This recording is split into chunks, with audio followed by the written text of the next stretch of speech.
Yo, what's going on, guys? This is Napier and I'm back with a brand new video. Today, guys, I'm going to be showing you the best ALC settings for Season 23. If you enjoy, like, comment, subscribe. Without further ado, let's jump straight into this. So we're going to go to settings, we're going to go to advanced controls, and you're going to make sure you have this turned on.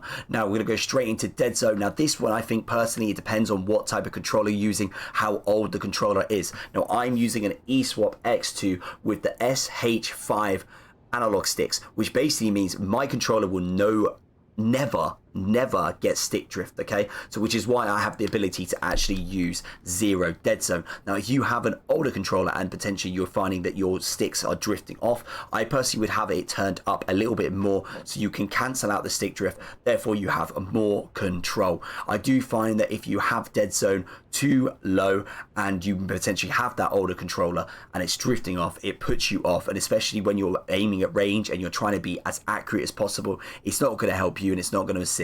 So personally, have it as low as you possibly can, but if you do have an older controller, turn it up ever so slightly just to try and cancel it out as best you can. But yeah, for someone like myself with a very good controller with brilliant sticks, I've got it set to 0.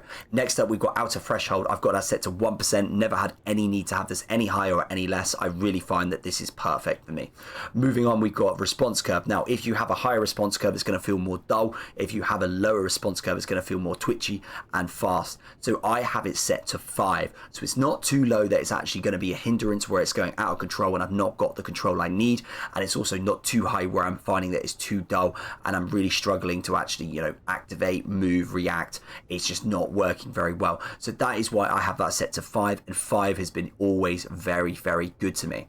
Next up, we got per optic settings. I have this set to off. I personally find having per optic settings throws me off. It actually makes my life a little bit more difficult because obviously when it becomes to different types of obviously ranges and I'm using different sights, it really messes with my muscle memory. So personally, I would keep it on off. Next up, we're going to go into yawn speed and pitch speed. So this is how quickly you look left to right for yawn and how quickly you look up and down for pitch. Now, these two I've actually turned down since last season because it's been very much a shotgun meta season. This season is looking like it might be, and especially last season. So there was moments where obviously when you're using your Hipfire, you want to be having more control, more accuracy. That's where I found 280 was the perfect kind of mix, where obviously I've still got a lot of speed where if I need to turn quickly and I look to react and look somewhere, or I'm having those close range fight where someone's potentially bouncing around the room, moving quickly, and I need to lock on as quick as possible and flick my shots. It just made it really comfortable but also still able to control. So I found 280 was the perfect mix for both of them. The rest of these settings you're going to keep on 0 because having extra yawn and pitch when you're just looking left and right is actually going to throw you off and it's actually not going to help at all. So personally, I would just make sure you have it all set to 0. It's just going to throw you off. It's not worth it. Moving forward, we're now going to go into the ADS yawn speed and the ADS pitch speed. Now this is how quickly I look left to right for my yawn and how quickly I look up and down for my pitch. And now this is when I'm not going to the end of the analog stick. So if I push all the way to the end, you'll notice it goes faster. That's because the next settings I've got on. But for this just gives me a lot more accuracy. So like for those example, when I'm looking at range, I'm like, yeah, just want to shoot there. I can get a lot more accuracy and a lot more control because I have such a low setting, that I can almost apply quite a lot of pressure, which I find just helps make my life a lot more accurate. So I personally find lower ADS and lower pitch speed, ADS pitch speed and yawn speed actually makes your life better for those accuracy, especially at that range, because you can apply more pressure and have more control. Now, for those moments where potentially somebody's speeding off going too fast and you can't keep up, or maybe you need to flick off quickly and look in a different direction, this is where the extra yawn and extra pitch is going to come in. So when I'm zooming in at the moment, like I say, if I'm just looking carefully, moving left to right, I've got lots of control. Now, say for example, maybe top left, that way, there is somebody and I'm like, right, I need to loom in on target. I can move nice and quick, up, down,